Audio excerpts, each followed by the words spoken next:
I'm gonna make him an offer again. Of all the gin joints and all the towns and all the world. Handle the truth. You can't fight in here. This is the Frankly, war. my dear, I don't give a damn. This is where the fun begins. Fasten your seatbelts. It's going to be a bumpy night. Welcome everybody back to Multiplex Movie Melee, and we have a title match! Oh my gosh, it's so exciting. We have Kirk Kowalkowski taking on Matthew Chen for the vacant title. Last time we saw Kirk Kowalkowski, he won the Golden Ticket Tournament. That may have become a Platinum Ticket Tournament, because like we said, if a champion vacates the belt, it becomes a Platinum Ticket Tournament. We don't have a champion right now. It's a vacant belt through circumstances. So we had another picture. Matthew came out on top of that. He beat Tony Durso in the finals of that picture.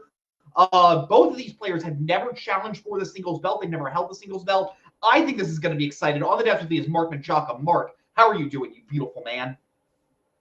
I'm doing very well. Yes, very well put, Payson, because of circumstances. Yeah, I'm very excited for this match. Kirk has been one of those players that has always kind of floated around, either being here or just has had kind of bad luck kind of going into this. So it's really cool to see him in a title match. And then Matthew has been one that has also floated around this for a long time and has maybe kind of ran into certain competitors that have kept him from getting to the singles match. So like I knew it was only a matter of time before we saw Matthew in a title match, and I'm really excited here because these are both players that have never been here before. So like we are a new champion today, and that is always really exciting. Should also be mentioned we have 2/3 of a drawn to chaos civil war, so that's pretty fun. I say we bring in our competitors first. Matt, starting with our first competitor tonight, Matthew. You won our most recent title picture. You've been playing since 2020. This is your first title match. Must be feeling pretty excited. Maybe the nerves are there. I totally understand that. How are you feeling coming in tonight? Yeah, I mean, if you told me in 2020 that I would make it to the title match, I wouldn't have believed you. So it is kind of crazy to finally make it. I've been in a few number one contenders matches, but I could never win those. So yeah, I mean, Kirk's going to be a really tough opponent. I'm excited to play. Absolutely love that. I said we bring in the opponent you just named, Kirk Kowalkowski, accompanied by his manager, Cody Newberry. Only happens a few times. Kirk, this is your first singles title match. You have contended for the team's belt before. You've been playing even longer than Matthew, I believe, since 2019. Must be feeling pretty excited to be playing for this belt. You got Cody at your side. How are you feeling tonight? I feel good. I'm surprised how out of my head I've been able to stay the past couple weeks and try to stay calm about this, considering how long I've been waiting this to happen. I'm excited to play Matthew. I'm excited that Drawn to Chaos is bringing the title home either way. I learned something about my partner in prepping for this, though, because on one hand, we have Best Animated Picture nominations, which is like Jimmy Neutron and Shaun the Sheep, and I'm happy and I'm feeling good. And then I switch over to A24 Horror, and it's some of the most bleak, nihilistic stuff you're ever going to see in your life, and I want to jump off a bridge. So I found out my partner has layers. That's cool, and I respect it. But no, thinking back to how everything played out in the Golden Ticket with the match against Joe, and the match against Joe again, and just watching other matches and how the ball bounced certain ways, and everything that it took to get to this point, I feel like destiny has led me to this lamb chop, and I'm feeling good. I think Matthew is going to be a great opponent, and it's going to be a great match. I think we're going to have a good champion either way at the end of this. Yeah, I'm really excited. Kirk had a really bad hand dealt to him after the first Golden Ticket. Prep for a whole title match, got scrapped by us. So distinct, a slight advantage going into this match, but overall, I think it's a perfect scenario because if I think of two players in this league to hold the belt, Matthew Chen and Kirk, I would be happy to hold it. Just for this occasion, I hope it's Kirk because Kirk's been asking for years for me to do this. Melee is finally at the state where the team behind it runs without my input as much. So they agreed. I'm here. Let's see if we can pull out the win, Kirk. Good luck, Matt. Kirk is getting in his interviews in his interview tonight, which makes sense because here at Multiplex we do love the Lord. I'm going to put Cody backstage. Round 1 is going to work like this. Competitors will have 8 questions in 8 general categories, each worth 1 point apiece. They'll have 15 seconds to write their answers on their board, after which I will say pens down, and they will reveal their answers. Answer all 8 questions right, you'll receive a bonus question. Because it's a title match, competitors will receive 4 repeats and 1 challenge they can use throughout any duration, throughout the entire duration of the match. Competitors, are you prepared?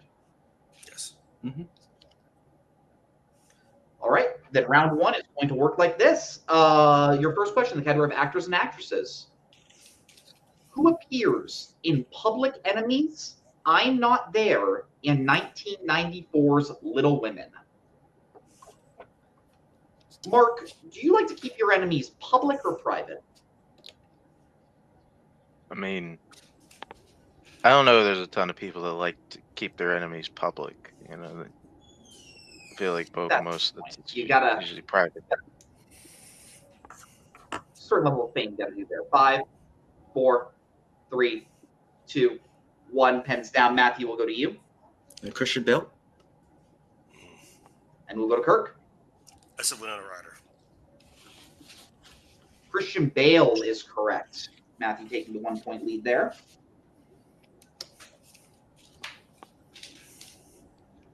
Oh yeah, going into your next question, in the category of the 2010s. At the end of Birdman, Riggin jumps out of the window of what type of building?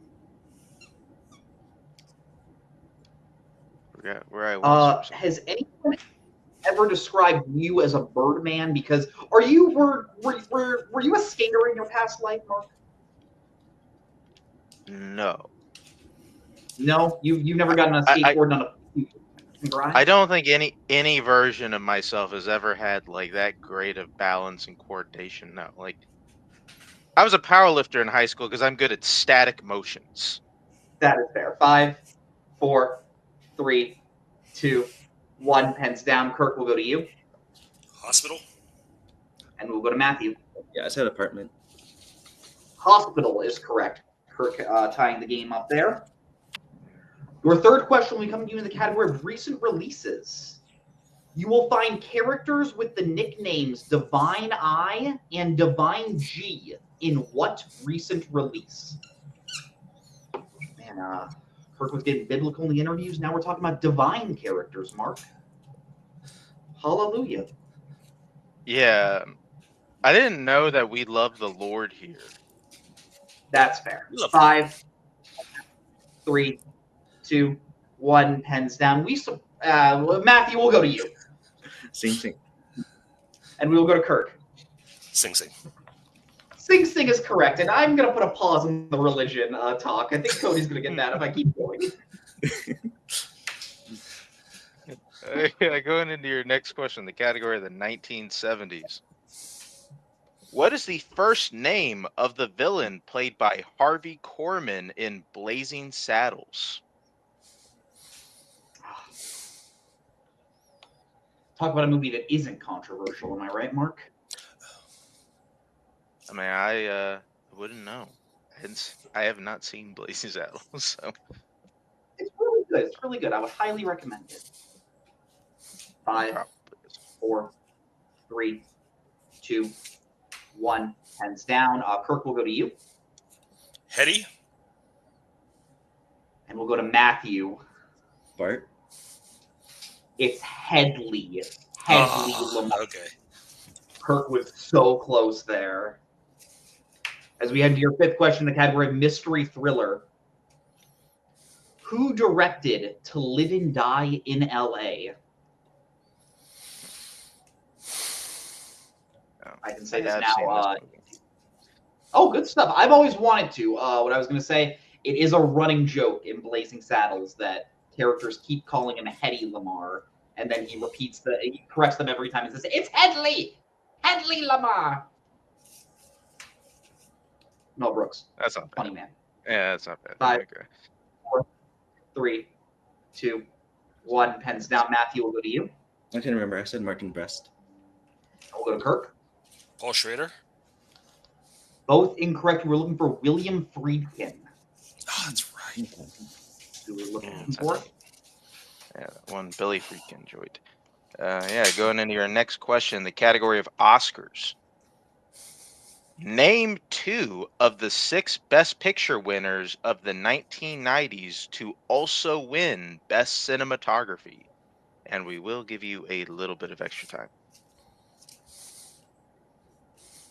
It's one of those things where you see 6, you're like, okay, how many should I require? And I'm like, you know what? It's round 1. 2 is fine.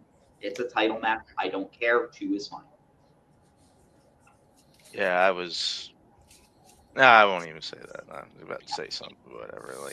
But yeah. I mean, you probably seen them, so.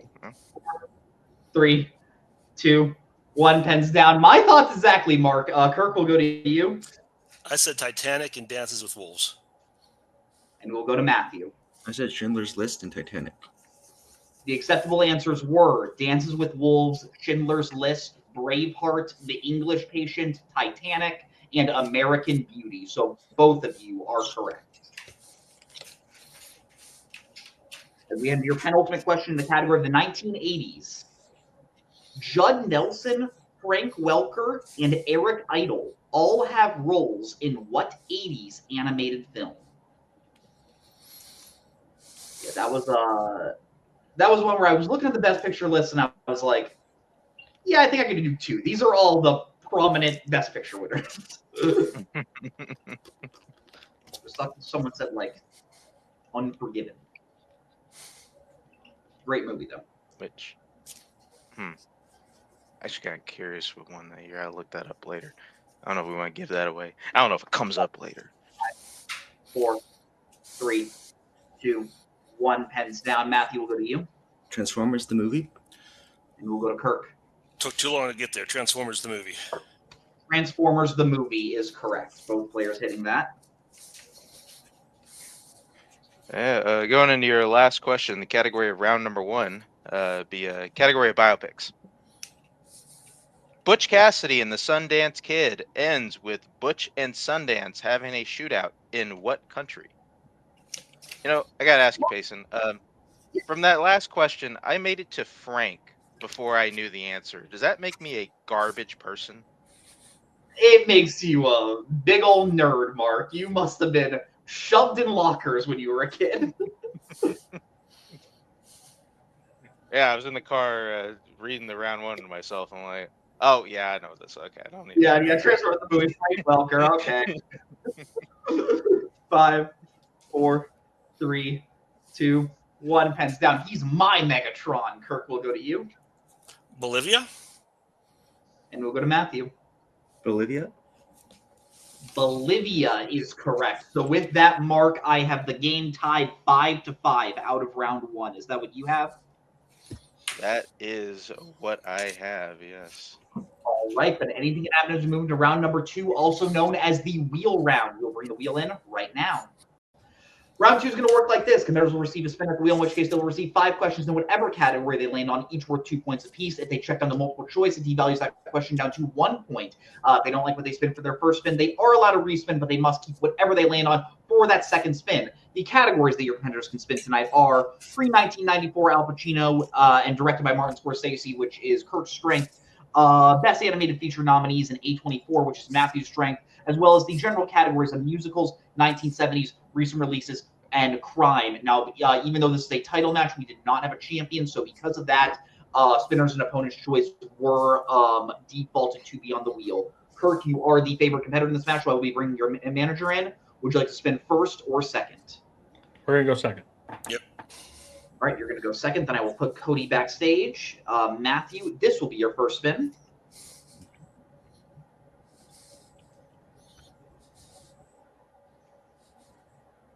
And you land on the category of recent releases. Would you like to keep that or spin again? I'll keep that. All right, keeping recent releases. Mark, why don't you give Matthew his categories, his question in the category of recent releases? Sure. Your first question, category recent releases. How is it shown in the flashback that Dolores killed Beetlejuice when they are both alive in Beetlejuice?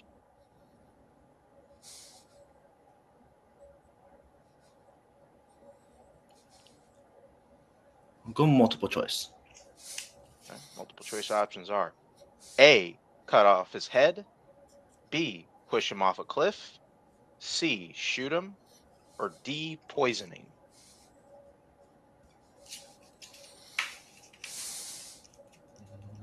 I go D.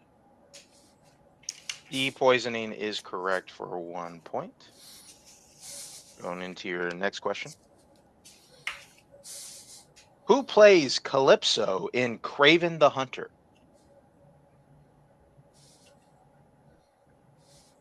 Never saw this one. Ariana DeBose. That is correct for 2 points. All right, and your next question. In Monkey Man, what body part does Kid take off of Queenie's dead body after Sita kills her? Multiple choice.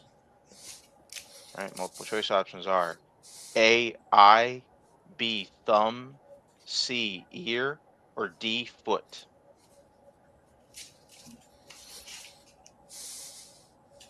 I'll go A.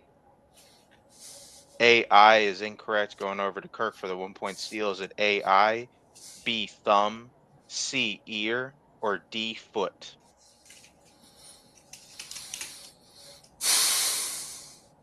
Thumb? That is correct for the 1 point steal. All right, Matthew, here's your penultimate question in the category. Jason Schwartzman, Jamie Lee Curtis, and Dave Bautista all appear in what recent release?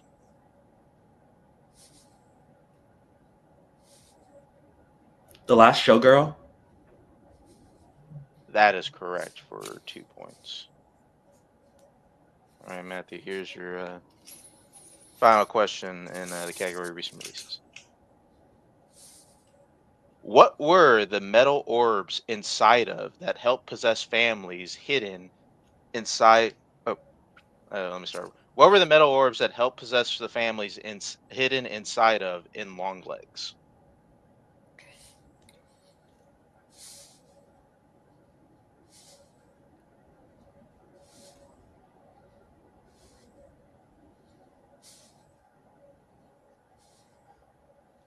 Five, four, Multiple choice. three. Multiple choice options are: is it A, a toy car, B, a doll, C, a stuffed animal, or D, a rocking horse?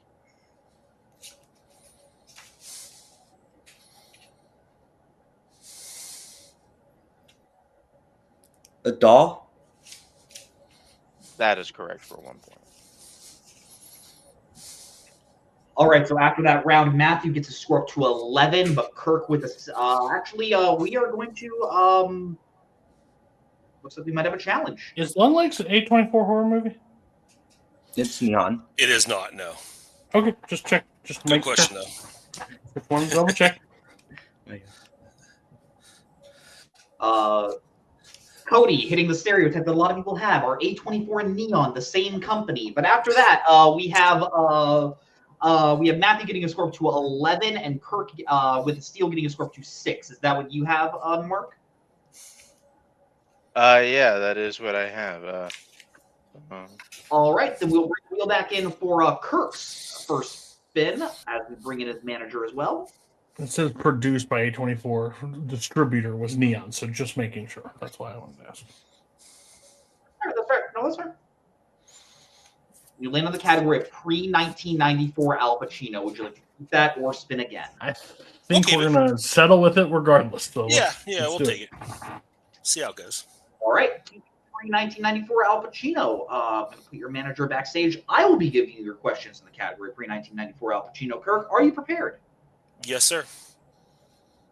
All right, then your first question. What African country does Sonny tell the hostages as well as Leon that he wants to escape to in Dog Day Afternoon? Fuck the snow, Algeria. That is correct for 2 points. Your second question. In what U.S. city are the two main characters sent to a prison farm in Scarecrow?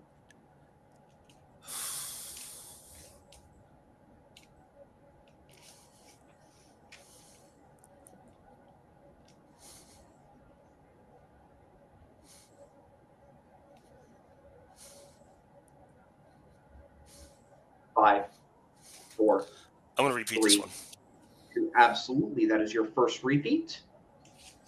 In what U.S. city are the two main characters sent to a prison farm in Scarecrow? Denver? That is correct for 2 points. Your third question. Who plays Terry in Sea of Love?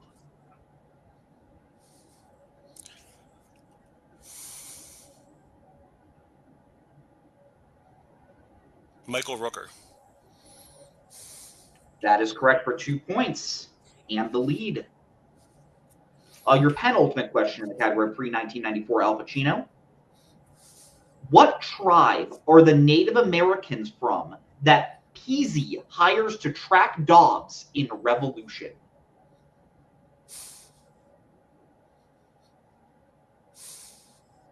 Multiple choice. All right, your multiple choice options. Is it A, Navajo, B, Iroquois, C, Sioux, or D, Cherokee? B as in boy. B, Iroquois is correct. And your final question in the category of pre-1994 Al Pacino. In what pre-1994 Al Pacino film does Ed O'Neill appear in?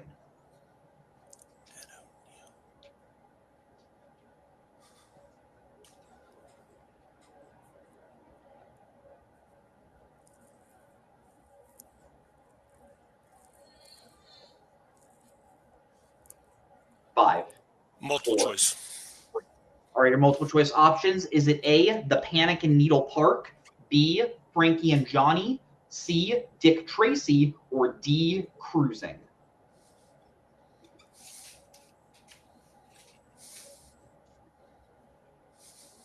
Dick Tracy? That is incorrect. Matthew, a chance for a 1-point steal. Is it A, The Panic in Needle Park, B, Frankie and Johnny, C, Dick Tracy, or D, Cruising? I'll go B. B, Frankie and Johnny is also incorrect. We're looking for D, Cruising. All right, so after that, Mark, Kirk, I have Kirk in the score up to 13. Matthew remaining at 11. Is that what you have? That's what I got. All right, but anything happens, but we're going to keep moving on as we move into round number 3, also known as the deep cut round. Before the match, competitors gave each other a film that they were supposed to take rigorous notes on, that they would be asked deep cut question levels, that they would be asked deep cut level questions too. And now we will read those questions both. Matthew selected Ratatouille and Kirk selected Tombstone. Mark, why don't you hit Matthew with? Why don't you hit the competitors with their first question? Your first question will come in the movie Ratatouille. First Ratatouille question. What does Ego first say he will order when he arrives to review the restaurant? I watched a movie with a character named Ego last night. Yeah. As far as I can remember, no egos in the film I had last. I will say, good movie. I know Kirk's manager would disagree. 5, 4, 3, 2, 1. Pens down. Matthew, we will go to you. Perspective. And we will go to Kirk. Perspective. Perspective is correct. Both hitting that. As we move to your second question in the category of Tombstone, for the movie Tombstone. When Doc is playing Chopin on the piano, Billy drunkenly asks if he's playing what song? Are you a Chopin fan, Mark? No. Okay, I was asking what your favorite Chopin song was, but I guess no. So you're gonna ask me if I like a classic I guess, piano player, and then put me on the spot of asking my favorite classic Yeah. song of the piano player. 5, 4, 3, 2, 1. Pens down. Bar's getting a big thumbs up there. Kirk will Kirk will go to you, Is that old dog Trey? and we will go to Matthew. I said like one short jack. I don't know. Something. Old Dog Trey is correct. Kirk hitting that, extending his lead. Oh yeah, I guess I got that too. Yeah, here's your second question in Ratatouille. Horst says he managed to rob the second largest bank in France using only what object? And I'm just going to say I need you to be specific. Yes. Horst is a fun name. It sounds like a guy you would find at a hot dog contest, Mark. Here comes old Horst from Milwaukee, about to eat 10 hot dogs in 2 minutes. I think you also have to preface that like he's a hot dog eating contest in the 50s. Oh yeah. Couldn't tell from my voice, but yeah. 5, 4, 3, 2, 1. Pens down. Matthew, we will go to you, Ballpoint pen. and we will go to Kirk. Ballpoint pen. Ballpoint pen is correct. Both players hitting that. As we head into your final question in the for the movie Tombstone. Before his final shootout with Doc, Johnny tells his posse to take out what 2 individuals after he kills Wyatt? And yeah, we need first and last name, or yeah. Yeah. We need the names that they're referred to as. That is what I will say. Full name referred to. Yeah. I know this is tough. We do need eyes forward if we can get those. Thank you. Mm-hmm. Yep. I'll give you a little extra time because, look at me, baby. Oh, I don't like that. Me and Cody are giving each other eyes backstage.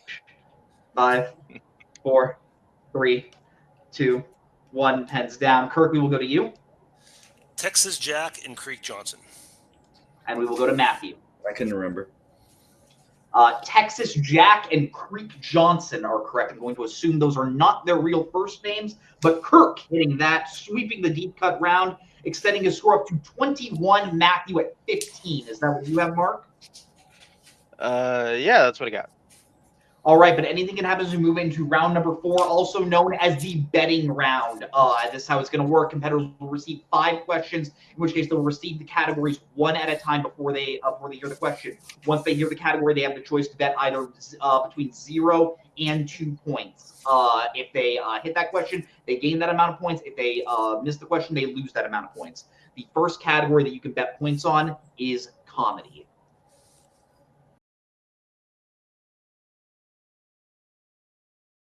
We're going to start with Matthew. Matthew, how many points are you betting? I'll go 1. And Kirk? 0. 0. Okay. I'll hit you with your first question in comedy. In This Is the End, which actor ended up crashing the party and falling asleep and is revealed in the morning to have wasted most of the group's food and water? This is a fun movie. It is. I haven't seen it in a Uh, long time. Yeah, I watched it with for the first time with a bunch of dick rats in a LA Airbnb. Ah, You were shocked by the word dick rat, weren't you? 5, 4, surprisingly, no. 3, 2, 1. Pens down. Matthew, we'll go to you, This is Danny McBride. and we'll go to Kirk. I didn't have it, but I think he's right. Danny McBride is correct, and might I say the best performance in that film. Matthew getting a score up to 16. Which brings us to our next question in the category of sci-fi fantasy.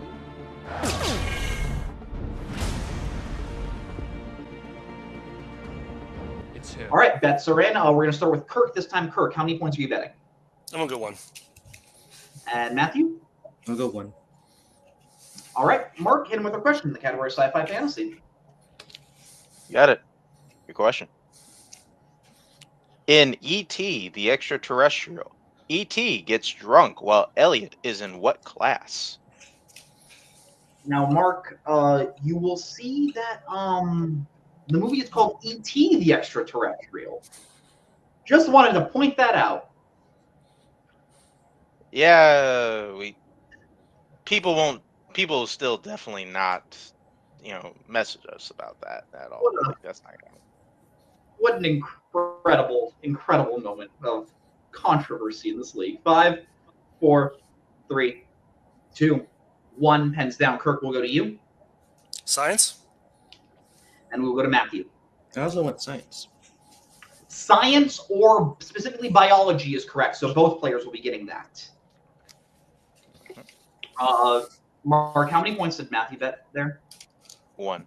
1? Okay, thank you. I should have marked that down. All right, so with that, we have the score remaining a 5-point game. Kirk at 22, Matthew at 17. Your next question will be coming to you in the category of Westerns.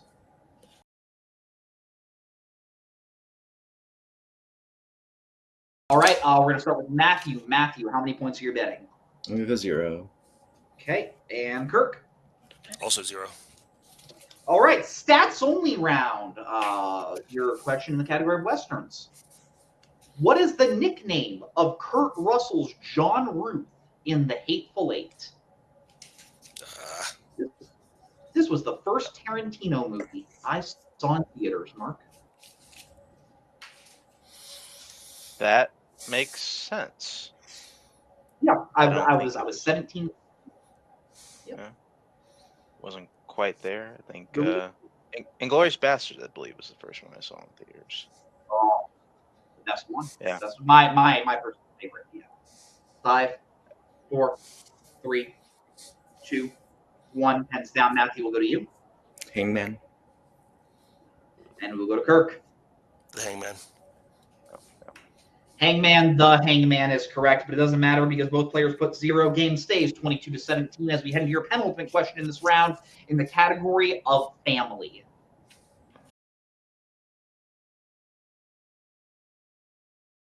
All right, bets are in. Kirk, we are going to start with you. How many points are you betting? 0. And Matthew? I'll go 2. All right, Matthew swinging big here. Mark, hit him with their question in the category of family. Certainly. Your question. What 70s family film is about a bachelor who runs into trouble when the kids he's looking after stumble upon a golden nugget? Don't you hate it when this happens to you? I mean, probably not. On the screen for both players, please. I know it's complicated, but yeah, you're good. Yeah, this still golden nugget. I mean, probably want to find that. I live in Arizona, so there might be gold nuggets all around. 5. Can I get a 4. repeat? Yes, you can. Yeah, going to again. What 70s family film is about a bachelor who runs into trouble when the kids he's looking after stumble upon a golden nugget? I will say, Mark, hosting in a new era where I got to keep track of players' eyes makes me realize how beautiful some players' eyes are. Oof. Look at those big. Cody is hating this. Well, look, you give me a job, Cody. You knew it was going to happen. You knew it was going to happen. We can talk about the beauty in people's eyes or religion. It's only one of the two. You got to pick. Yeah, very true. Very true. Make a choice, Cody. 5, 4, 3, 2, 1. Pens down. Kirk will go to you. I just guessed the Apple Dumpling Gang. And we'll go to Matthew. I couldn't think of anything. The Apple Dumpling Gang is correct, but Kirk didn't bet anything, so he doesn't gain anything. Unfortunately, Matthew does lose 2 points, bringing the game down to 15-22, which brings us to our final question this round in the category of romance.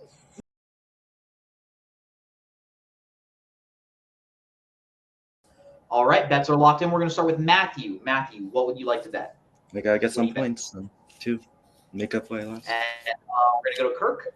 0. Okay, Kirk playing safe. Matthew betting 2. I will give you your final question of this round in the category of romance.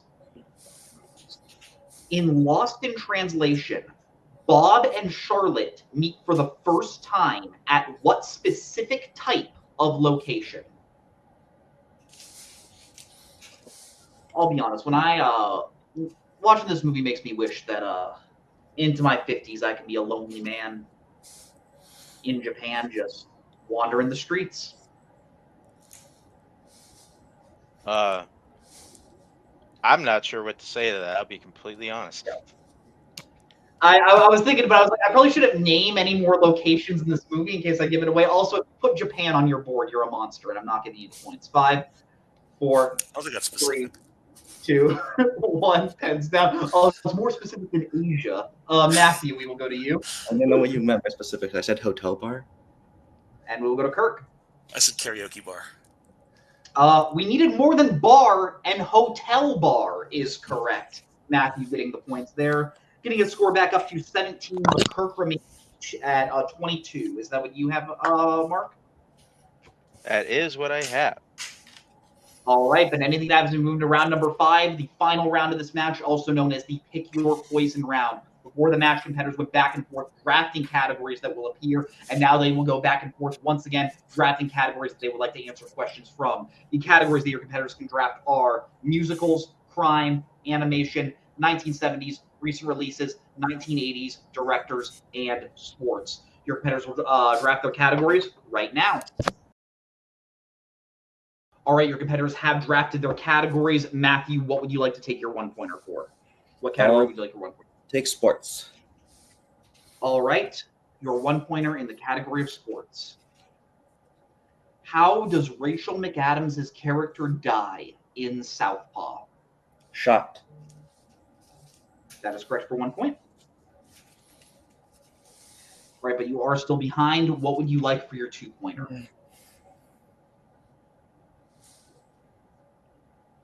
I'll go recent releases.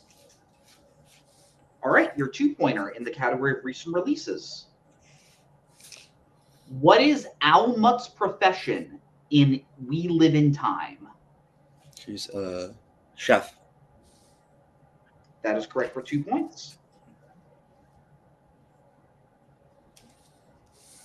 All right, so what would you like for your 3-pointer? Musicals. All right, Matthew, your 3-pointer in the category of musicals. What was the profession of J. Pierpont Finch before he got a job at Worldwide Wickets in How to Succeed in Business Without Really Trying?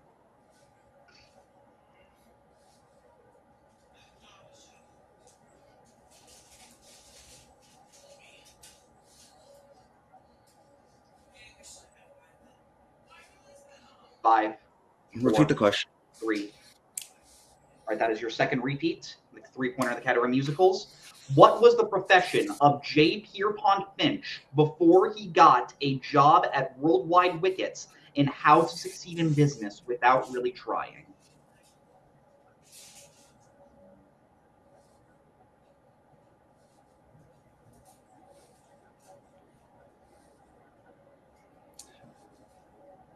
I'll go teacher. That is unfortunately incorrect. We were looking for window washer. Window washer is correct. All right, but it does unfortunately come down to, so it does all come down to this. Matthew must hit his 4-pointer in the category of directors to stay in the game. If he hits it, he sends the game back over to Kirk to answer some questions. If he misses it, Kirk wins the game by technical knockout. Matthew, your 4-pointer in the category of directors. The 2009 comedy Extract is the most recent film from what director?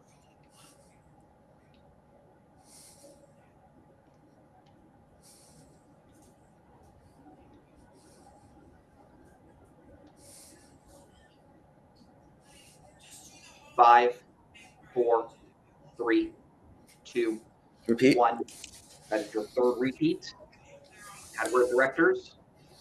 The 2009 comedy Extract is the most recent film from what director?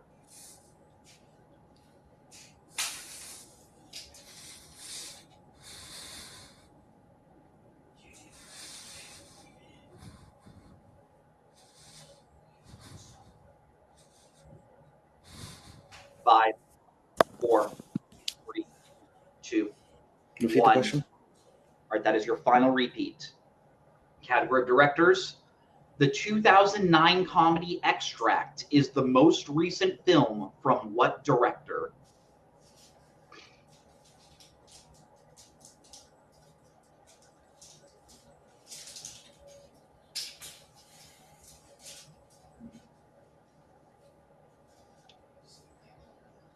Five, 4, 3, 2, Sidney 1. Pollack.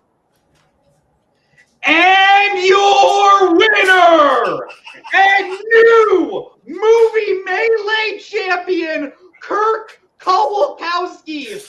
I'm going to put both players backstage. I talked with my co-host for a second. I just took my co-host off screen. I'm going to bring him back in. Mark, wow, what a game.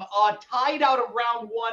Both players played similar into round number 2. But when it came to round number 3 and round number 4, the rounds that that both players are just not as experienced in, Kirk just was locked in and focused, and that is what got him the game. Props to Matthew. I think he played a very, very good game. It's his first title match. I'm at a loss here right now. I think this was a really, really fun game. Congrats to Kirk. Mark, how are you feeling right now? Yeah, this is great. Like I was really looking forward. Like I said at the beginning, I was really looking forward to this just because we had two players that had never been here before, and weirdly enough, I think we like the separator here was we had one player who kind of gave off the impression that he was, where he was able to spin his strength. He was able to hit questions in his strength. I think pulling, I think it was 7, 8 points out of his strength, kind of giving him a little bit of a cushion, going perfect in the deep cut round, which was another separator. And yeah, like Matthew kind of played well. Like in just he was also in situations there in the betting round where he had to kind of take some shots. So like that kind of put him behind there a little bit. And I will say this just on a personal level. I think maybe one of my favorite moments now in this year, probably one that I'll like a lot now, is the moment like right as you called Kirk's name and he was muted and he yells off to his wife, "I won." Like that I think forever is going to be one of the great moments of our channel. Telling your wife I won. Shout out to Walter White. We are going to start with post-match interviews, starting with our unfortunate second place finisher tonight. Matthew, look, for your first time in a singles title match, I think you did a pretty dang good job. 5 in round 1 of title match difficulty is no easy task. And then when it comes down to those round 3 and 4, you never really know. Like round 3, they can go so deep. Round 4, you never really know what you're going to get. Stayed in there, just unfortunately couldn't avoid the TKO. How are you feeling right now? Yeah, I knew going into this the new rounds, round 3 and 4, were where I was gonna have some difficulty with, just because I haven't really experienced it before. I picked the movie that I like know super well, just so that like it made it easier on me for Ratatouille, and then Tombstone just wasn't able to get that all in my brain. But then for round 4, I think I just played it a little bit too safe when I could have. I only missed one question, and that was when I bet 2, and so I think I played a little bit safe there. Yeah, absolutely. Like you said, maybe played a little safe in round 4. But I still think you did really well. When you do come back later this year, is there anyone you would like to play? Oh, I don't know. I'm open to playing anyone I've never played before. That is fair. Love that attitude, Matthew. It's always great to see you. We're going to put you backstage. We talk with our winner tonight and new champion, Kirk Kowalkowski, accompanied by his manager, Cody Newberry. Kirk, I saw the joy in your eyes. That is one of the most joy. Like I can account. Barr winning his first singles title, back to Formula winning those teams title, and now I put that reaction right there. I know how much the game means to you. So now with maybe the most unfair road to the title that I think most champions have ever been given, you're finally at the top of this mountain. How are you feeling? I mean, let me address that first, the unfair thing. I haven't had a chance to say this a lot. I think you guys did the right thing. Calling out your champion in that situation is a hard thing to do, and you guys handled it the best you could. As far as how I'm feeling, going into this match, I really worked hard to not think about it and what was at stake and just take every question as it came. And to the point where, honestly, in round 5, it dawned on me that I was potentially 2 questions away from winning the title. So it's all hit, like, just rushing over me now, because everything I've been fighting off to not feel for the past 2 weeks, I'm feeling now. But yeah, I've been at this over 6 years now. It was 6 years last month I've been doing it. A lot of ups and downs. And I was really got to a point where I didn't think this could possibly happen anymore. I kind of had come to terms with that. So the fact that it happened is just something that's going to take a minute to get used to. I'll let Cody talk. I have a few more things to say, but I'll let Cody say what he's got to say first. Cody's looking like he's talking with some family right now. All right. I'll say my thing. I just want to I know there have been a lot of people who've supported me. Is Andrew still here? Well, we're waiting for Cody. Is Andrew still here? Yes, he is. Pop Andrew in for a second.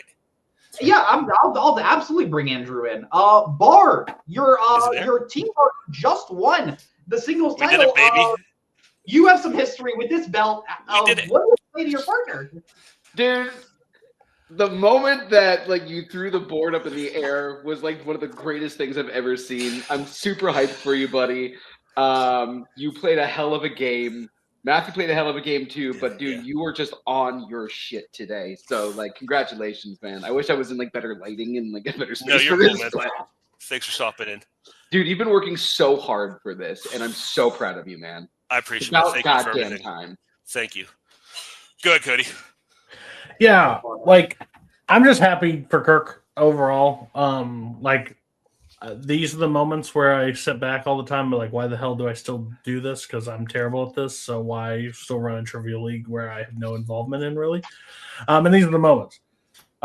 He worked really hard. He's talked about how bad he wants to win a belt for so long. We get into a situation that is unfortunate and awkward and weird, but then we get 2 great people in this community, 2 of the nicest people in this community, give him a shot at the belt and see what happens. So he put in the work. He killed it in the strength category. He did it in the deep cuts where he needed to. And then the round 4 is where I made my name for. I'm not going to overextend. I know how to play a betting round pretty well. There was times where he's like, yeah, 1. I'm like, I wouldn't. Let's just see what happens. Matt's got to play from the defensive. He's got to come back at this point. So don't make the game closer than it has to be if we don't need to. And then he didn't have to answer anything around 4. But that's not a shot at Matthew. It's just he was uphill battle in a championship match where you haven't been before. Deep cuts are a bitch. So Matthew, hats off to you. You guys, you did the best you could with what you're given. But Kirk, again, he can finally cross it off. Good players to never win a belt, finally got there. Mark got crossed off last year. Kirk got crossed off this year. It's those things that you look forward to. And expect a long title reign. Let's do it. Bring on all competitors. Let's go. Let's do it. It's funny you say. Yeah, go ahead, Kirk. I just want to say real quick, I'm sorry, I know we're going long, but I just want to say a quick thank you because I know a lot of people over the years have supported me and really have been rooting for me to win this. A lot of people message me, talk to me anytime I get close. So I appreciate everybody who's done that. People I want to thank, just my original 4, Andrew, Ethan, and Sean Wassacrew coming in. Those 4 guys really got me started. And obviously Cody, with his position in the league hasn't been able to work with me as closely, but I know he's been rooting for me and supporting me the best he can. And everybody else from, Club Dread, Phoenix Club, whatever you call that, throughout the years. I know everybody's really been, like I said, hugely supportive of me, and I know they're glad to see this happen. And Matthew, great match. I didn't mention Matthew, but great match. Like I said, if you would have been in this position, it would have been great for the league. But let's see what happens from here. Yeah, great match, Kirk. Normally, I would ask you who you want to play. We have to know exactly who you're going to be playing. You're going to be defending your belt in a fatal 5-way match of the best of the best. We're bringing back Jake Meltzer. We're bringing back Jeremy Adams. Boat is coming out of retirement. Barr is coming out of full flyweight. Hold on, who is? I hear some music. Who's that? Oh my God! Feel it, Dylan. Oh my God! I was gonna do a bit. I brought back the scumbag character that I did in the trios match to call out Kirk, but I just wanted to be genuine for this. First, I want to say, Kirk, congrats. I said it since I first played you back in 2021 that you were always one of my favorite players. So I'm super happy that you got your moment. And I can't think of a better person who I would want to face with my cash in that I earned earlier this year. So I'll see you soon. Awesome. Yeah. Thank you, Dylan. Dylan's one of the people I thought about. He's been very supportive of me. I've been a huge fan of his. I'm so excited to see what he's done. And been champion. So yeah, I could not ask for a better person for my first defense. So I know we're supposed to be mean here to each other, but I'm very excited to play Dylan. Fuck you, Dylan. Fuck you. Scumbag out. All right, Kirk Kowalkowski defending his belt against Dylan Van Thine. Those other 4 competitors, sorry, it's not happening. So we're going to put you all backstage as I talk with our co-host, Mark. Mark, it's always fun when you see players that have put the time in, eventually see all that hard work earned tonight. And I think we saw that with Kirk. Props to Matthew. I know he's going to be back playing for a title. But yeah, congrats to Kirk. And yeah, defending your belt against Dylan, cashing in his belt live from his grandma's house. I'm super excited for that. You're going to be able to watch that match right now. I'm going to make him an offer again. All the gin joints and all the towns and all the world. Handle the truth. Gentlemen, you can't fight in here. This is the war. my dear, I don't give a damn. This is where the fun begins. Fasten your seatbelts. It's going to be a bumpy night. Welcome, everybody, back to Multiplex Movie Melee, and welcome back to Title Match Week. We have an exciting singles title match tonight. Kirk Kowalkowski winning the Golden/Platinum ticket tournament, getting the belt, facing Matthew Chen, going up in his first defense against someone he's played before. It is Dylan Van Thine cashing in his last one standing title win. Watching that awesome title match between Matthew, it was really exciting seeing Kirk defend that belt. But the second we heard Dylan's music started playing, we knew we were in for a treat, and really excited to see how this match is going to play out. On the next with me is Mark. Mark, how are you doing tonight? Doing pretty good. Yeah, well, hearing that glass break, yeah, that was awesome. In the middle of the post match, I gotta be honest, I don't remember all 3 of these matches. I remember the first one pretty well. I don't remember the second. Think it is. I'm just curious. Did Kirk win that one? No. Or no? No. Okay. Well, this isn't a rubber match. You just did. So Kirk killed Mark. Okay, I couldn't remember. I wasn't sure if it was a rubber match or not. It was like the third. If it's like the third match, we're getting a rubber title match. Like we got one at the end of last season. We almost got one here in the middle of the second one, but still, it's a very neat whenever we have a title match like that of like 2 players that we don't think about have played a couple times already, and they're meeting up in a title match, especially in these circumstances. It's going to be a very neat fight. I agree. I say we bring the competitors in, starting with our first competitor tonight, Dylan Van Thine, accompanied by his manager, Jeremy Potters. Dylan, I remember at the beginning of the year, you said you were going to be stepping away from singles. That last one standing win sort of put a dent in that plans. And here you are playing in this title match, hoping to become a 2-time champion. How are you feeling tonight?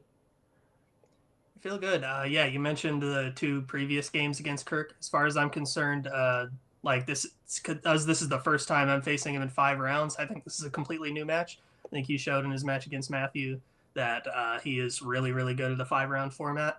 I think this is going to be completely. I'm going into this not confident at all, just like very determined and wanting to win this. I think it's going to be a good one. As far as I'm concerned, I earned this title match by beating Payson last year, because now that match that I ended up playing after beating Payson never happened. The way to look at that. Yeah, what Dylan does is win last one standings and then go win the belt. He did it before. He's going to do it again. Like, Kirk's great. He's like a legend. But Dylan's going to be a legend. So, like, this will just add to it. Let's do it. I wasn't even thinking about what Dylan thought. I love the way you think about that. I say we bring in your competitor tonight, the champion of Movie Melee, Kirk Kowalkowski, accompanied by his manager for the first time, Iowa's own Cameron Redshaw. Right. Kirk, you had a hell of a run to get to this title, won it in incredible fashion. I think, like Dylan said, you have proven that you play in a 5-round format very, very well. You got Dylan on the other end of your first defense. How are you feeling tonight? I'm feeling good. I mean, this is probably the most relaxed I've gone into a match in a very long time because I've achieved my goal. I've done what I wanted to do when I set out to do. So anything that happens from now is gravy. I'd like to win. Especially the way because if I lose, this will go in the books as me having like a 30-second title reign, and that's not ideal. I'd like to have like a real kayfabe title reign. So that's my motivation for winning. But yeah, like I said, I'm relaxed. It's going to be fun. And if I lose to Dylan. I disagree with Jeremy. I don't think he's going to be a legend. I think Dylan's already a legend. And, if I lose to somebody I really like and who I enjoy seeing as champion. But yeah, I went and got, I'm not that experienced in title matches yet, so I went and got somebody to manage me who does have a lot of experience. So, Red Shaw, I don't know if you have anything to add. Yeah, I have experience in title matches, but I don't have experience managing. So we'll see how it goes. But yeah, very excited to see Kirk win his first title. So we'll see what we can do. And Dylan, I haven't gotten over the train versus train station thing. So. Oh, Cameron is up. Cameron is spicy today. I love that. Apologies. I say for a match. Round one is going to work like this. Competitors will receive 8 questions in 8 general movie categories, each worth 1 point apiece. They will have 15 seconds to write their answers on their board, after which I will say heads down and they will reveal their answers. Get all 8 questions right, you'll receive a bonus question. Because this is a title match, competitors will receive 4 repeats and 1 challenge that they can use throughout the entire duration of the match. Competitors, any questions before we head into the match? Before we head into round 1? All right, then your first question will be coming to you in the category of sci-fi fantasy. You will find an athlete from Houston who is attempting to defy those who want him out of a violent game in what 70s sci-fi film? So, as a Texas native, you've really never heard anything legendary about the Whataburger in the Houston airport. Every time you ask me about this goddamn Whataburger, like, no, every Whataburger is really good. Okay, it's the most consistent fast food chain in America.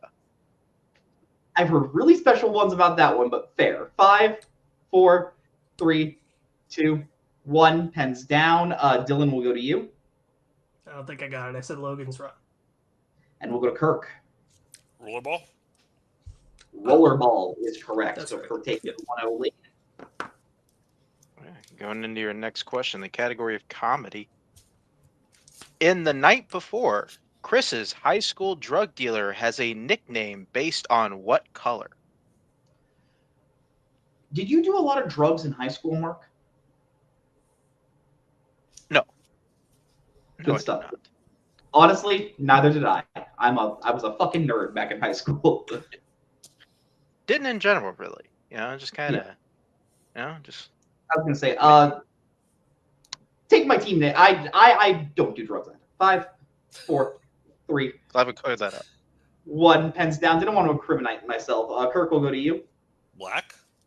And we'll go to Dylan. This is going great. I said green. Green. You get it? Because it's wheat.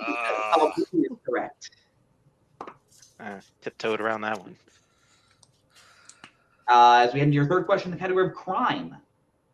Who plays Lupita, the girl Creasy is tasked with protecting in Man on Fire?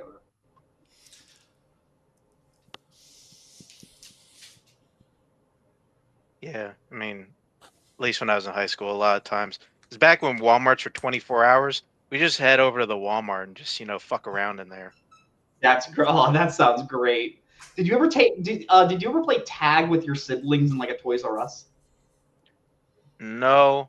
Played hide and seek in there. I hid behind a bunch of toilet paper one time.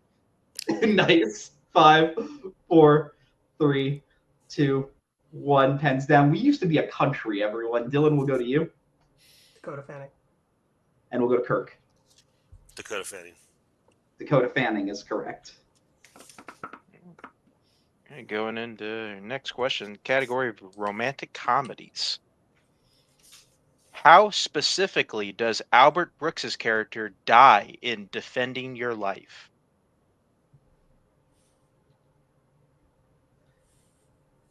Do you have any brooks by the place you live, like brooks in terms of water? I don't know which brooks in terms of water. What's a, Like I'll explain on the next question. Sorry, I was really stretching there. 5, 4, 3, 2, 1. Pens down. Kirk, we'll go to you. I wasn't sure how specific you went, so I said car crash, and parentheses it said gets distracted. We'll go to Dylan. Said he got hit by a car. We'll say both are incorrect. We're looking for hit by a bus. Shit. Okay. Yeah. If Kirk would like to challenge, I'm guessing, but nope. Okay, sounds good. We'll go to your fifth question in the category of Oscars.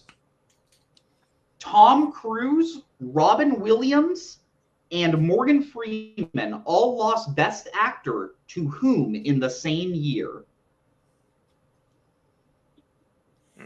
I said that in a really weird way. I'm going to give them a free technical.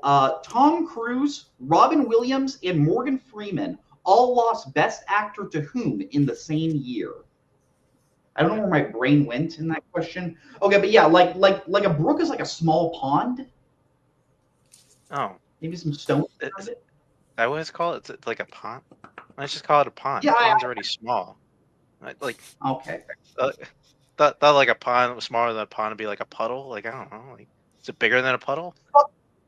Fuck geography. Mark Menchaca, 2025. 5, 4, 3, 2. Repeat the question. Absolutely. That is Dylan's first repeat in the category of Oscars. Tom Cruise, Robin Williams, and Morgan Freeman all lost Best Actor to whom in the same year? Now, if you do have a pond or a brook near your vicinity, you know what you probably can't do? Go on a cruise in that pond. Like Tom Cruise. Get it? Ha! I'm funny, Mark. And now I'm thinking like, what's the difference between a creek and a pond? Like we need to get out Creek, of this. I think, is really, really small. Yeah. 5, 4, 3, 2, 1. Pens down. Dylan, will go to you. Is it Tom Hanks? And we'll go to Kirk. Daniel Day-Lewis. Daniel Day-Lewis is correct. Kirk getting that. Daniel Day-Lewis for My Left Foot. The performances being Tom Cruise for Born on the 4th of July, Robin Williams for Dead Poet Society, and Morgan Freeman for Driving Miss Daisy. Gotcha. Those are the movies. Going to the next category and next question, the category of musicals. Antonio Banderas plays the character Che, who acts as the film's narrator in what musical? I'm just gonna give you a free repeat. Antonio Banderas plays the character Che, who acts as the film's narrator in what musical? I don't know what was that. We've been hosting as long as we have. Sometimes that reading wasn't your best. Let's let the opponents, let's let the competitors get a better reading.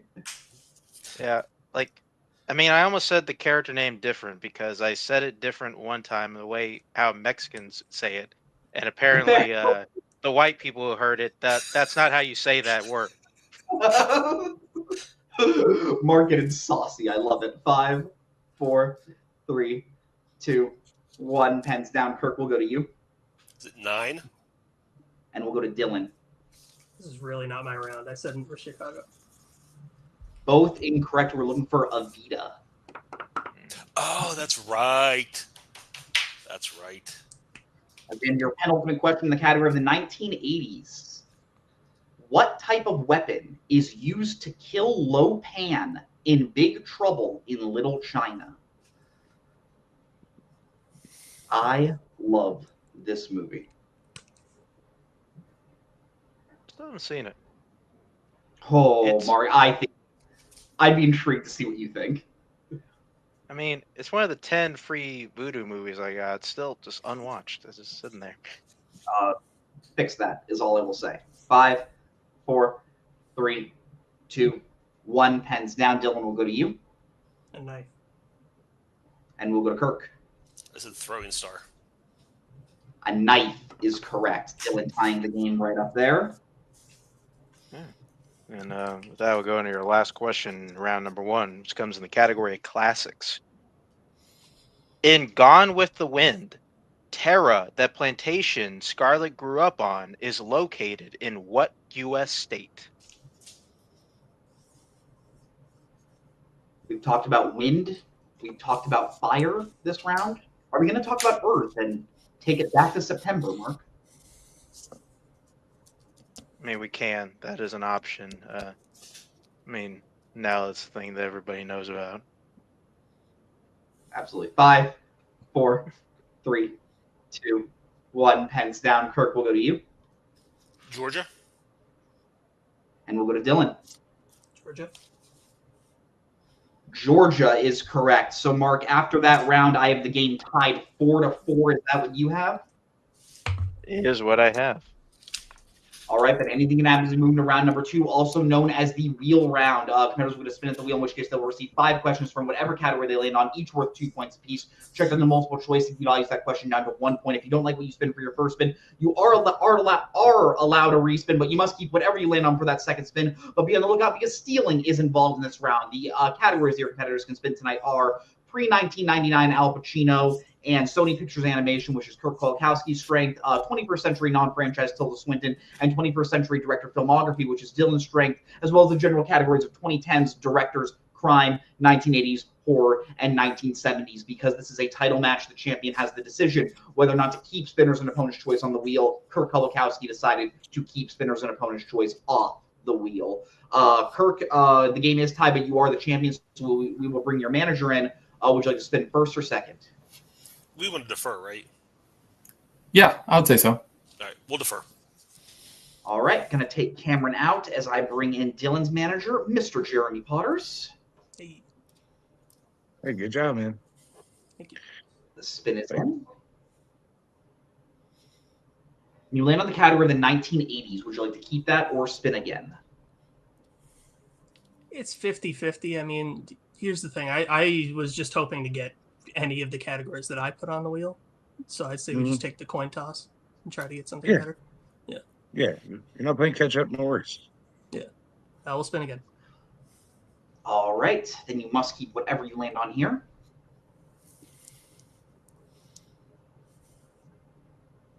You land on the category of the 1970s. We'll see.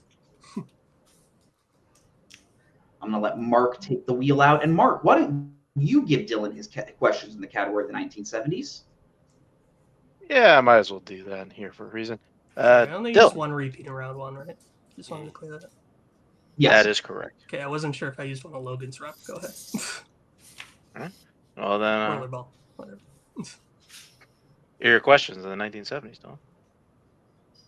An all-girl rock band called The Kelly Affair can be found in what 1970s film?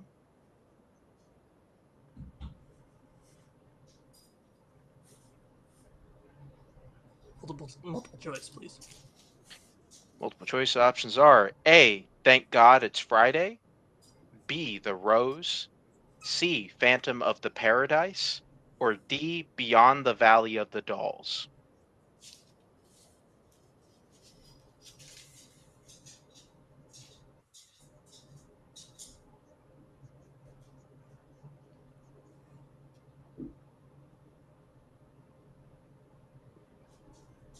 Can I get to repeat those options, please? 5. Yeah, the options again. Is it A, Thank God It's Friday, B, The Rose, C, Phantom of the Paradise, or D, Beyond the Valley of the Dolls?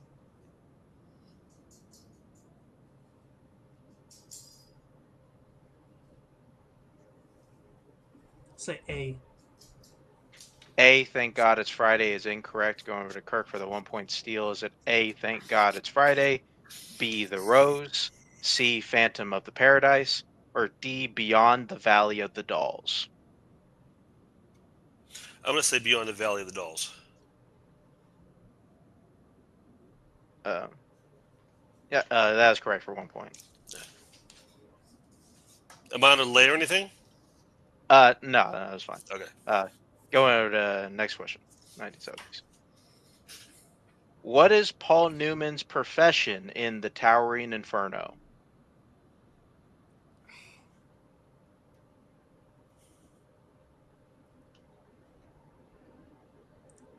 I know it's going to be all professions from this movie, but I'll go to multiple choice. Multiple choice options are, is it A, firefighter, B, architect, C, politician, or D, writer?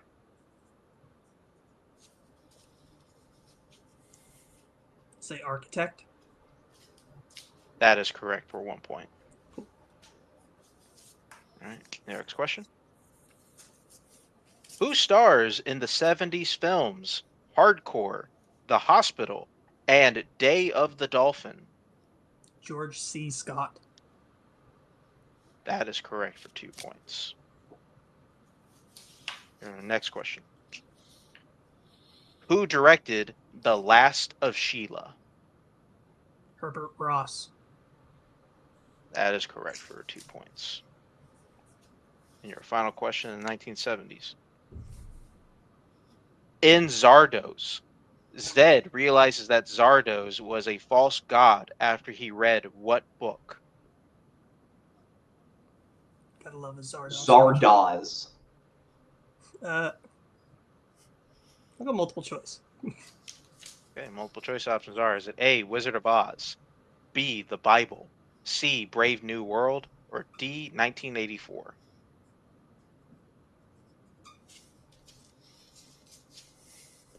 These are all good options. Go with the Wizard of Oz. That is correct for 1 point. Cool.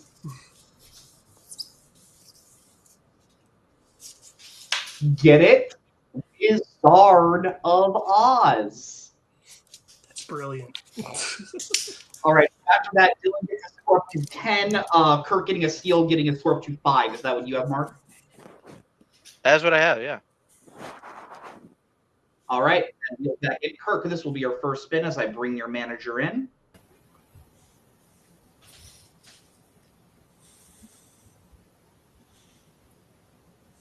Yes.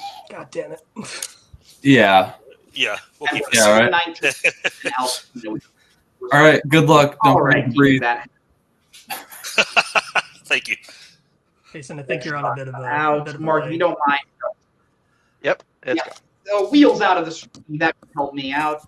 Kirk, I will be giving your questions in the category of pre-1999 Al Pacino. Are you prepared? Yeah. Okay, then your first question in the category of pre-1999 Al Pacino.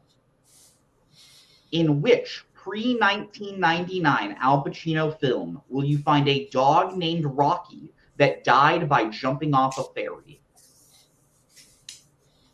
Panic in Needle Park. That is correct for 2 points. Your next question. Who plays Lawlin, an informant for the DA who Carlito interrogates in Carlito's Way? Viggo Mortensen. That is correct for 2 points. Your third question. In Serpico, why do the police shoot Frank while Frank is chasing a burglar?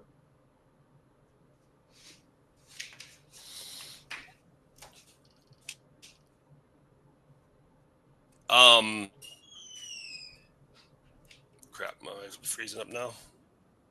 5. Can you guys hear me? Yes. Can you hear me? Yes. Repeat the question. Repeat the question. Okay. Repeat the Your question. first repeat. I got it. Repeat. In Serpico, why do the police shoot Frank while Frank is chasing a burglar?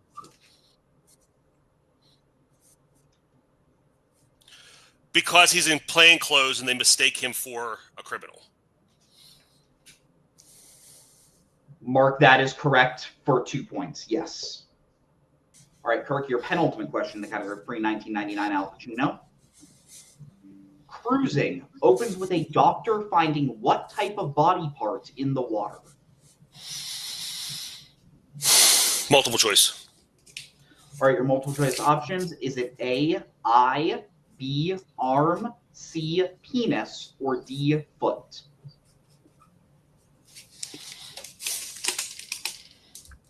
I'll say arm. Arm is correct for 1 point. Yep. I did that to myself. I can't blame anyone. And your final question in the category of pre-1999 Al Pacino. How does Big Boy kill Lips in Dick Tracy?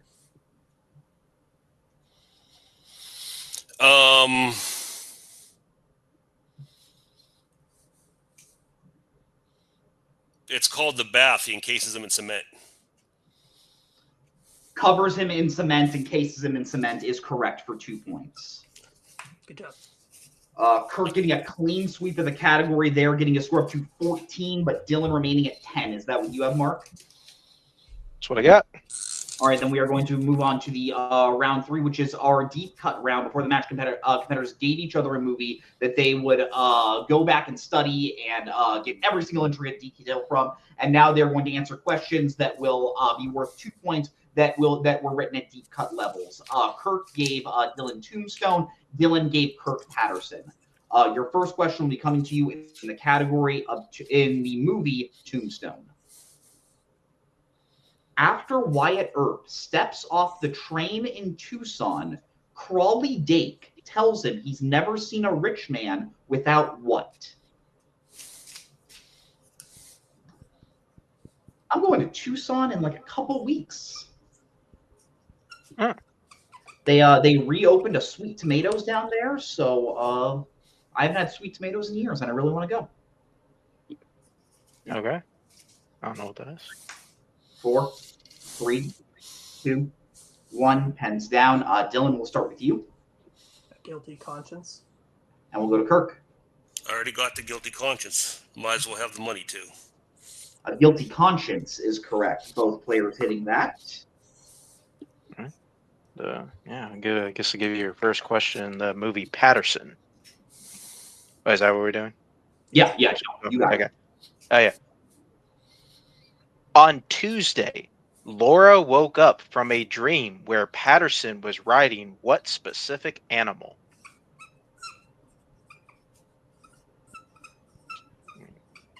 You can tell them what's in the parentheses. I think that's fair. Oh, yeah. Yeah, we're looking for an animal and the colors. What we're looking for. Animal and the color. That's what. Okay. Gotcha. Lovely. I mean, they were straight to the boards. They knew. Yeah. I don't like challenges for deep cuts. It's never fun. But these players are smart. Be more like Kirk and Dylan. 5, 4, 3, 2, 1. Pens down. Kirk, we'll go to you. Silver elephant. And we will go to Dylan. I didn't want to make it tough for you, so I crossed out the big silver elephant. Silver elephant was the important part. Thank you so much. Big. Was that a cross? As we head to your second question in the category of Tombstone. Oh, wow. Oh. Flipping push notifications. Okay, second question in the category of Tombstone. After Ike loses the 12th hand of poker in a row against Doc, Doc recommends they do what instead? It's always fun when I see players get smirks on deep cuts. I guess they had fun with this one, I suppose. Look, how can you not have fun with this movie? Movie rocks. Rest in peace, Val Kilmer. My gosh, legend. 5, 4, 3, 2, 1. Hands down. Dylan, we'll go to you. How about a spelling contest? And we'll go to Kirk. Why, Ike? Maybe poker's not just your game. Spelling contest. Spelling contest is correct. Both players hitting that. Okay. And then go on to your last question, deep cuts, and the second one in Patterson. According to Doc, where was Bud Abbott born?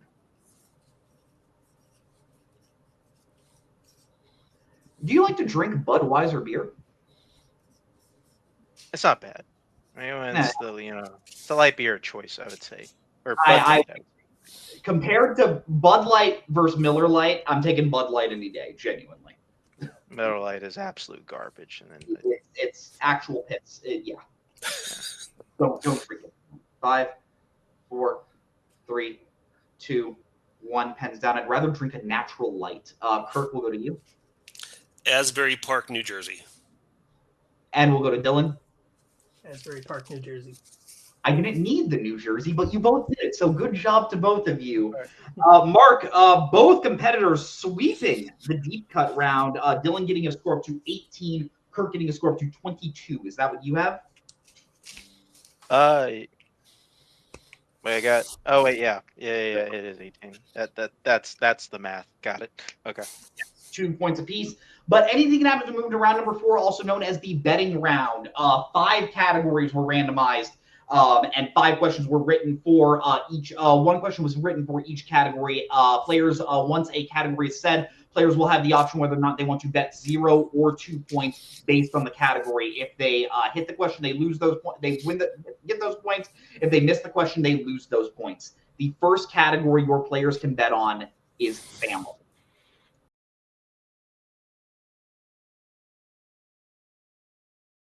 Let's get bets starting from Dylan. 1. And Kirk.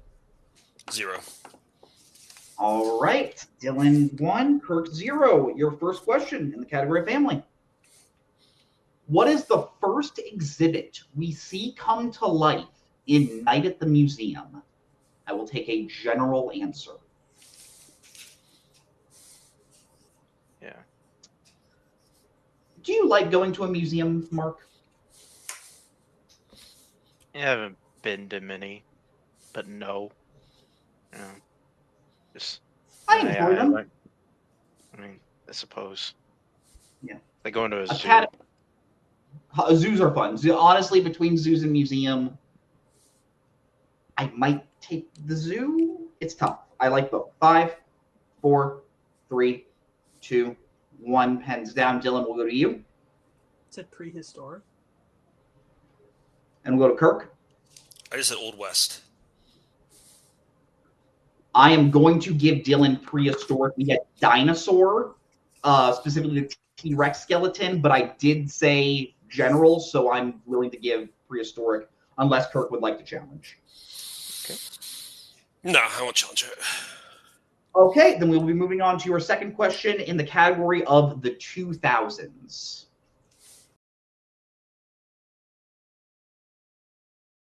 Let's get bets starting from Kirk. I went with 1. And we'll go to Dylan. Let's see what happens. 2. Dylan 2, Kirk 1. Mark, whenever you're ready. Yeah, here's your question in 2000s. The Royal Tenenbaums. In the Royal Tenenbaums, what fact about Margot does Royal always tell to people when he introduces her to? I can skip for you. In the Royal Tenenbaums, what fact about Margot does Royal always tell to people he introduces her to? We said rest in peace, Val Kilmer earlier. Rest in peace, Gene Hackman. Mm-hmm. I was listening to a song from this movie, and it genuinely almost brought me to tears. Yeah. I'm an emotional guy. I'm sorry. 5, 4, 3, 2, 1. Pens down. Kirk, will go to you. She's adopted. And we will go to Dylan. Fuck. Said she's missing a finger. She's adopted is correct. So Kirk will be getting 1 point. Dylan going down, getting a score up to 23. Dylan getting a score up to losing 2 points, dropping a score down to 17. Is that what you have, Mark? Yes. All right. Your third question will be coming to you in the category of sci-fi fantasy.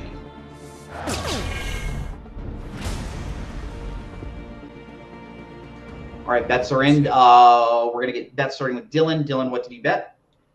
2. 2. And Kirk? I said 0.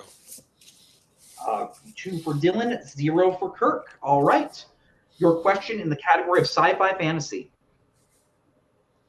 Who plays Hades in 2010's Clash of the Titans? Hey, how did you feel about HD DVD? I didn't really learn what those were until like 10 years after, and then I walk into a Zia record store and I'm like, what the fuck are these red Blu-rays? Yeah, well, there you go. It was the opponent, the Blu-ray. Yeah. I actually thought they were better. Honestly, I thought they were better quality. Takes 5, 4, Read 3. the question. Absolutely, that is Dylan's second repeat. Category sci-fi fantasy. Who plays Hades in 2010's Clash of the Titans? Now, a fun piece of trivia I know is I believe the Xbox 360 had a peripheral where for like $50 you can buy something that attaches to your 360 and it plays HD DVDs. Yeah, they were. I mean, I get it. Okay, it's a way to make money. Sony had the patent to Blu-ray, so yeah. 5, 4, 3, 2, 1. Pens down. Dylan, we'll go to you. Probably wrong. I said Liam Neeson. We'll go to Kirk. Ray Fiennes. Ray Fiennes is correct. So with that, Dylan drops down to 15. Kirk remaining at 23. As we end your penultimate question in the category of drama.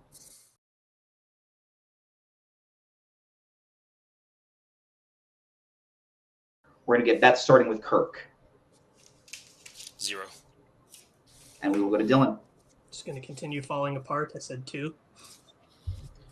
2. All right. Dylan, 2. Kirk, 0. Your Mark, go ahead.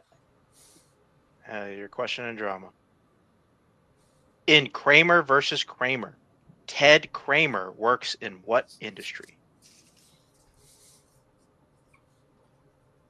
This sounds like a really fun Seinfeld episode. I mean, yeah,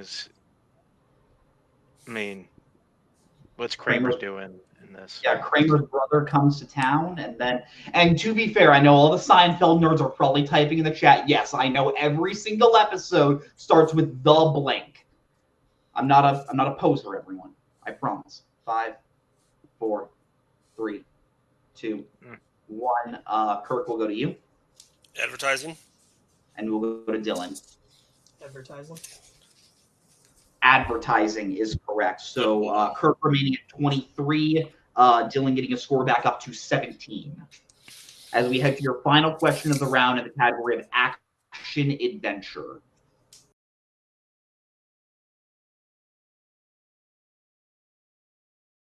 Let's get Beth starting with Dylan. 2. And Kirk? 0. 0 from Kirk, 2 from Dylan. All right. Your final question of round 4 in the category of action adventure. Which Arnold Schwarzenegger action film is about a Russian police officer teaming up with a Chicago detective to apprehend a Georgian drug lord? Then Mark, what is your opinion on Mother Russia?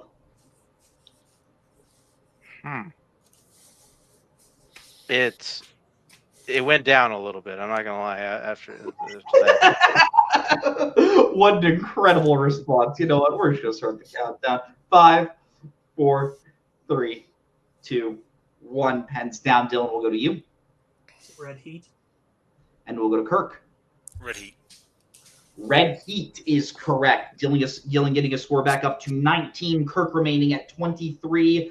4-point game again, almost like the last 3 rounds. 2 rounds haven't mattered. But anything can happen. Number 5, also known as the Pick Your Poison round. Before the match, competitors went back and forth drafting categories that will appear in this round, and now they will go back and forth drafting categories once again that they would like to answer questions from. The categories their competitors drafted were directors, crime, mystery thriller, 1970s, horror, 1980s, Oscars, and classics. Your competitors will draft their categories right now.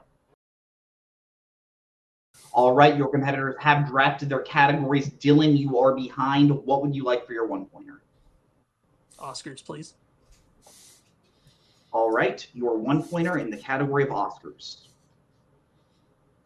What 2024 film won Best Costume Design and Best Production Design?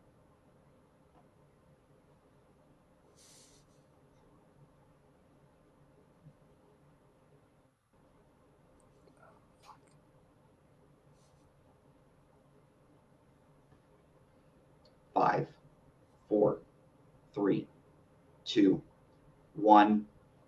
I can't remember. That is unfortunately incorrect. We're looking for Wicked.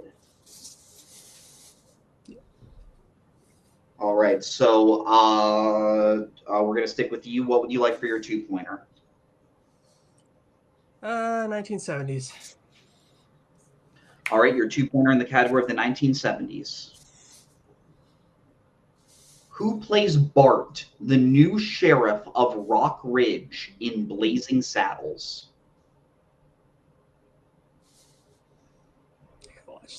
I gotta watch this movie. Is that Cleavon Little? It is. That is Cleavon Little. Okay. That is correct for 2 points. All right, Dylan. So we are going to stick with you. What would you like for your 3-pointer? I got mystery thrillers. Yeah. All right, your 3-pointer in the category of mystery thriller. In Affliction, Wade is investigating the supposed death of a man who died while doing what activity?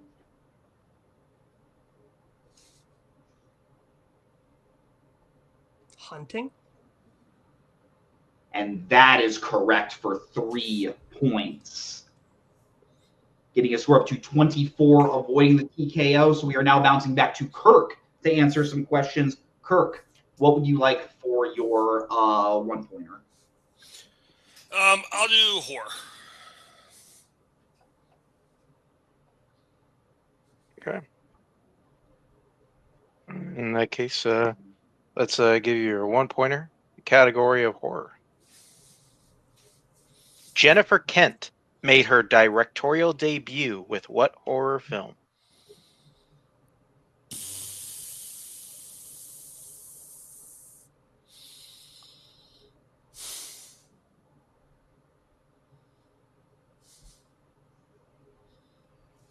Five. Lisa 4. Frankenstein. That is incorrect. We're looking for The Babadook. The Babadook. Glad I didn't spin directors around too. All right, so we are going to stick with you for your 2-pointer because you are still behind. What would you like for your 2-pointer? Classics. All right, you got it. Here's your 2-pointer. Category classics. What is the profession of Elizabeth Lane in Christmas in Connecticut?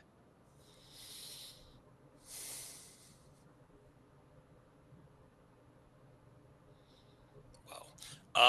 I'm going to keep it non-specific since you didn't say specific. I will say an entertainer. That is incorrect. We're looking for a writer or newspaper columnist. Yep. That was the other one I was going to go with. Two of the two. Let's do. Right, Yeah. Yeah, let's do 80s. There you go. All right, go ahead. And just remind Kirk, you still have 3 repeats remaining. Okay. So here's your 3-pointer. Category of the 1980s. In Midnight Run, where does Mardukas specifically keep the money he stole?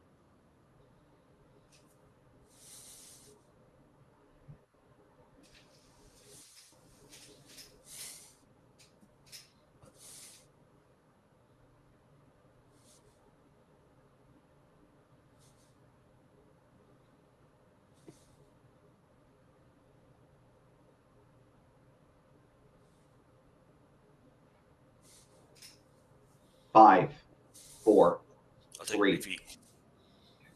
Right, as your second repeat, your question again. In Midnight Run, where does Mardukas specifically keep the money he stole?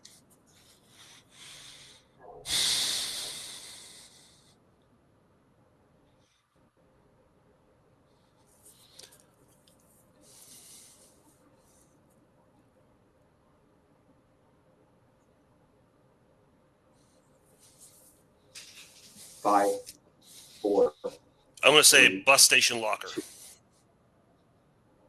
That is incorrect. We're looking for his belt, or a money belt. Money belt. All right, so it does all come down to this. Kirk must hit his 4-pointer in the category of crime to stay in the game. If he hits it, he bounces it back over to Dylan to answer his 4-pointer. If he misses it, Dylan wins the game. Wait, real quick, aren't we tied? Dylan, No. It is 24-23. You. You're right. Sorry, I did the math wrong in my head. You're good. Okay, Mark. And once again, you still have 2 more repeats. Here is your 4-point question, category of crime. In 2011's Bernie, what does Marjorie refuse to do that angers Bernie, causing him to kill her?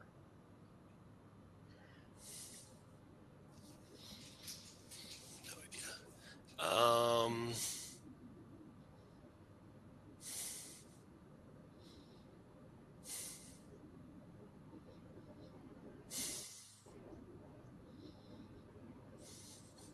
5, give me a 4, repeat. 3. That's your third repeat, your question again. In 2011's Bernie, what does Marjorie refuse to do that angers Bernie, causing him to kill her? And I just need to jump in real quick. It is 2012's Bernie. It was a weird festival thing, but I just wanted to hit that in. Maybe a little. Oh, well, of course. So, I got 1 repeat left, right? yeah. Yes.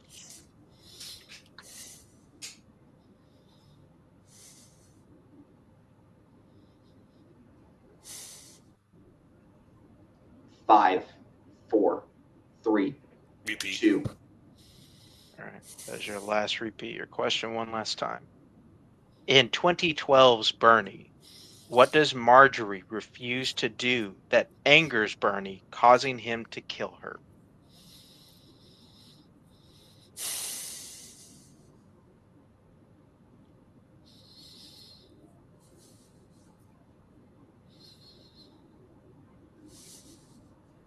Five, 4, 3. I'll say cook for him.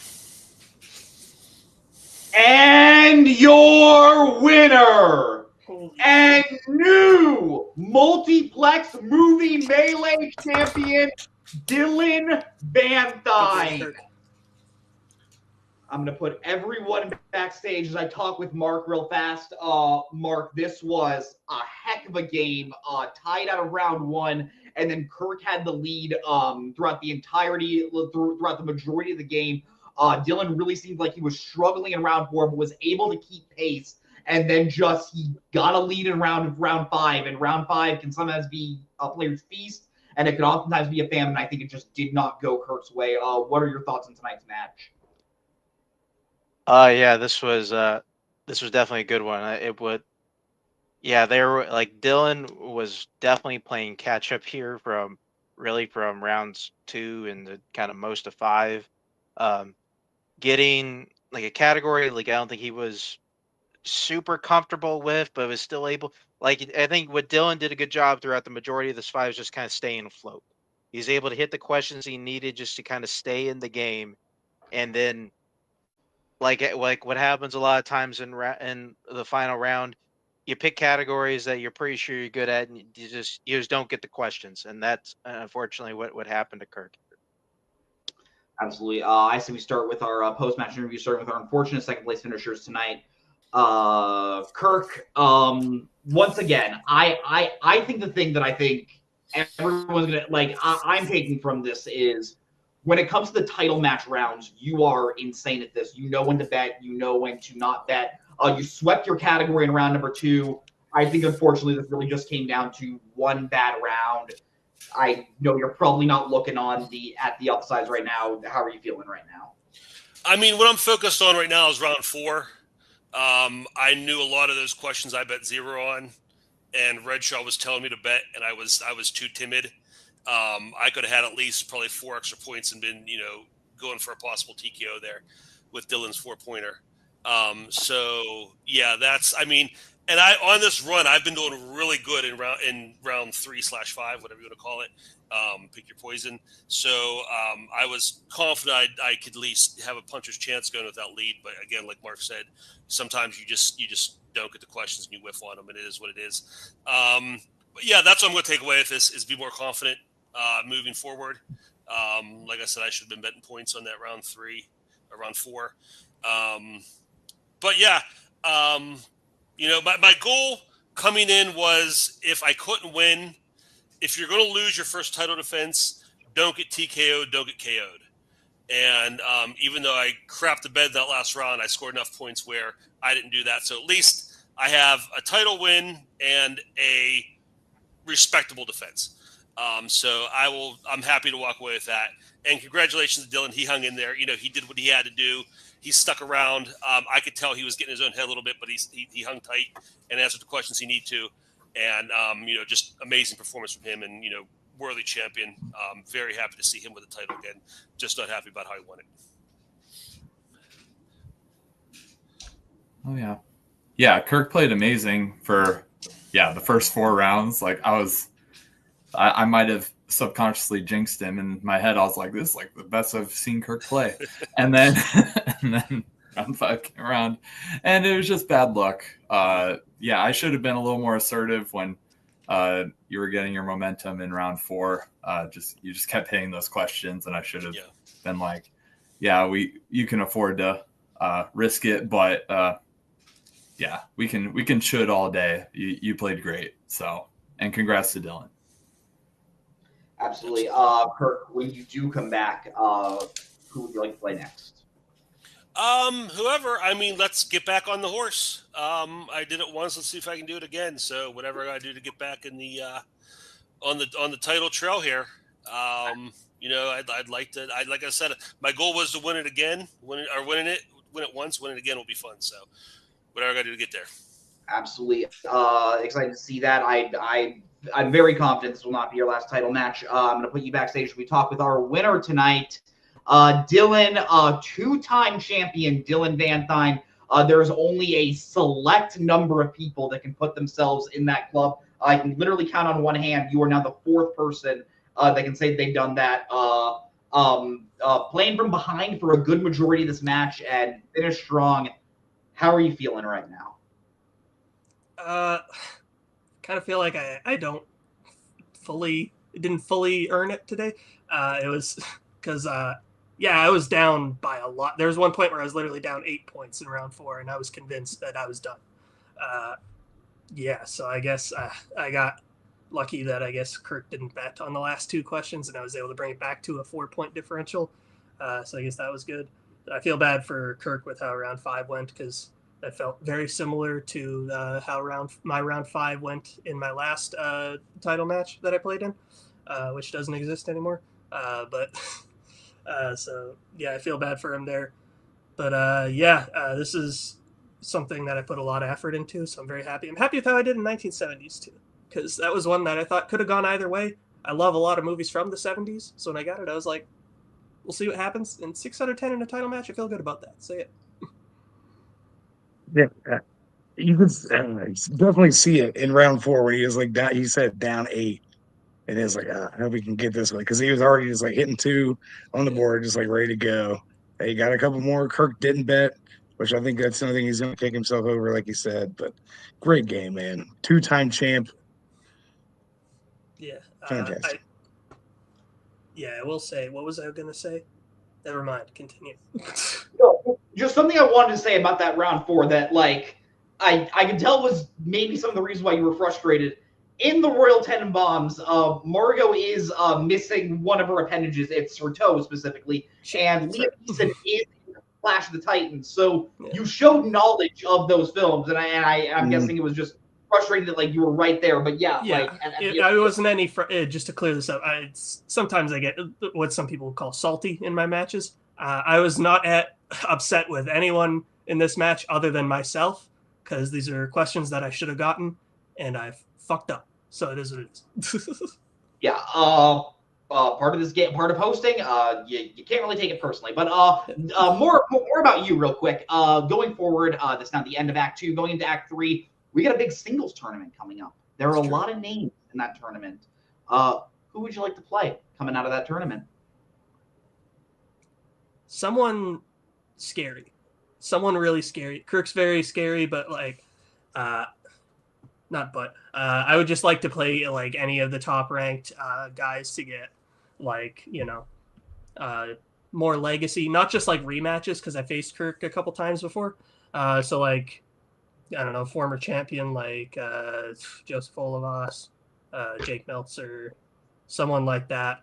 Because I may not have shown it fully today, but I feel like in a 5-round format, I usually am better than this. So yeah, I'd like to. I think I can hang with anyone in this type of format. I just gotta shake off the nerves, I guess, before that next match. Just saying you want someone scary. I love that attitude. I'm going to bring you backstage as I close this match out.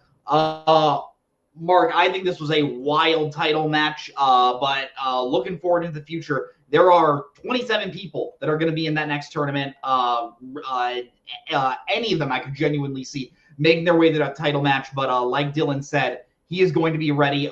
Props to Kirk. I'm excited to see where he goes forward in Melee. But yeah, if you want to get that singles belt, you better be ready to go up against some one mean motherfucker from Saskatoon. But on behalf of Dylan, on behalf of Kirk, on behalf of Jeremy, on behalf of Gamron, on behalf of everyone here at Multiplex Movie Melee, I'm Payson Cinemaster Johnson. That's Mark Menchaca. Have a great night. Where we're going, we don't need roads. In case I don't see you. I'm gonna go home and sleep with my wife.